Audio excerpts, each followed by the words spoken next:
Sri Lankan President Maithripala Sirisena is in India on a 4-day visit. A historic nuclear pact was signed. 3 other pacts in the fields of agriculture, culture and also Sri Lanka being a part of the Nalanda University was signed in the presence of Prime Minister Narendra Modi and President Sirisena.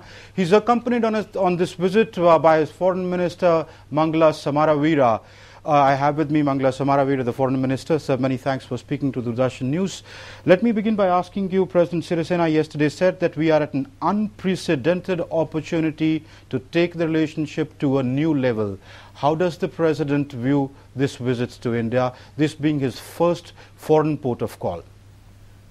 In fact, the very fact that President Sirisena chose India as his first post of call basically signifies his attitude and his relations with India and what he wants it to be.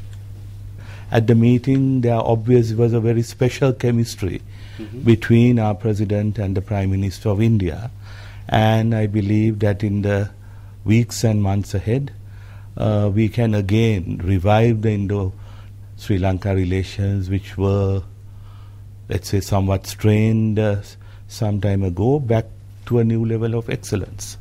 When you say the President feels he can revive the relationship which was strained, what exactly are you referring to? Are you saying that it's time to tilt towards India, away from China? No, we are not tilting towards anyone at all. Sri Lanka's foreign policy will be based on the best interest to its people. We will embrace the world. We will embrace the international community, certainly. And we will no longer see India and the international community as a threat, but we see India and the international community as a great opportunity for Sri Lanka to harness the dreams we have cherished for our country for a long time. The strain that you talk about in the relationship, Minister, was also due to the fact that our security establishment had concerns about the docking of 2 nuclear submarines at the Colombo port. While we were in the opposition, we too had expressed certain reservations about such matters, and now that we are in government, as I said, we will proceed with a policy which is not going to hurt the sensitivities of any of our friends. When President Sirisena was running his campaign, he won the elections last month. When he was running his campaign, the key point, he said that he would work towards reconciliation, ethnic reconciliation, more devolution of more powers. In fact, you are absolutely right. We have got a clear mandate from the people to proceed with our ideas on reconciliation, and that is why within hours of coming into power, President Sirisena has already achieved much in that area. For example, the 2 governors in the north and the east of Sri Lanka, who were military governors, have now been replaced by highly respected diplomats and civil servants. In fact, the governor of the northern province is actually the very architect of the LLRC report, and also a senior diplomat and also former foreign secretary, which has been hailed by the people in the north. And also President Sirisena, again demonstrating the importance given to reconciliation, has created a special task force on reconciliation, a presidential task force on reconciliation, and I was told that the head of that reconciliation task force will be former President Chandrika Kumaratunga, who herself has been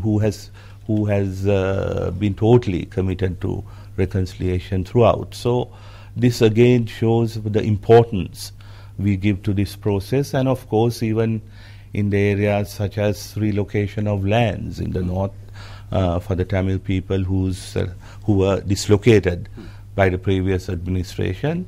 It was only at the last cabinet meeting, 1,000 acres have again been taken back, and they will be allowed to go back to their homes in these lands which were earlier grabbed. But the fact remains that military controls much of the land unless you reduce the military.